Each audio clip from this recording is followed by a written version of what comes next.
Europe 1, il est 6h48. Europe Matin. Omblin Roche et Alexandre Lemaire.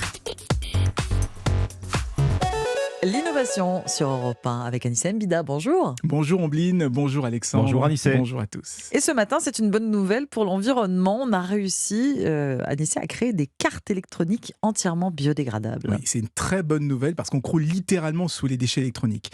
J'ai lu un rapport des Nations Unies qui tire carrément la sonnette d'alarme parce que chaque année, on jetterait plus de 50 millions de tonnes de télé, d'ordinateurs ou d'autres produits électroménagers. 50 millions, c'est vraiment colossal.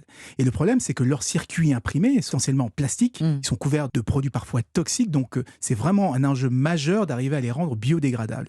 Et c'est ce qu'ont réussi à faire des scientifiques de l'université de Berkeley aux États-Unis. Ils ont créé une carte électronique carrément compostable, c'est-à-dire qu'on pourrait la jeter dans la nature et elle va se dissoudre totalement en quelques semaines sans qu'il y ait le moindre risque de pollution. Oui, en à peine quelques semaines. J'ai cru comprendre que dans ces cartes électroniques, il y avait aussi des métaux précieux, de l'or, du platine.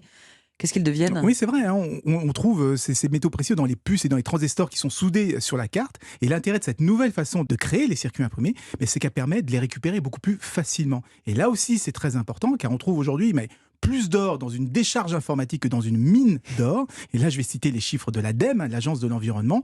En creusant une tonne de minerai, on arrive à récupérer 4-5 grammes d'or, alors que dans une tonne de composants électroniques, on en trouve jusqu'à 200 grammes, 40 fois plus. Donc, c'est aussi un enjeu majeur de séparer facilement ces composants pour pouvoir récupérer leurs métaux précieux. Alors, dans les appareils électroniques, il y a aussi des batteries, il y a des écrans. Est-ce qu'on arrive à les recycler ou à les rendre biodégradables ? Alors non, malheureusement, ça reste un vrai problème, mais on commence là aussi à faire des progrès. On a désormais des prototypes de batteries qui sont totalement biodégradables. Bientôt, ce sera peut-être autour des écrans. Donc on espère qu'un jour, avec toutes ces technologies, on en finisse enfin avec ces décharges électroniques, qu'on puisse facilement récupérer tout l'or et tout le platine qui est à l'intérieur. Et puis on transformera tout le reste en compost, en engrais. Merci beaucoup Anissa Mbida.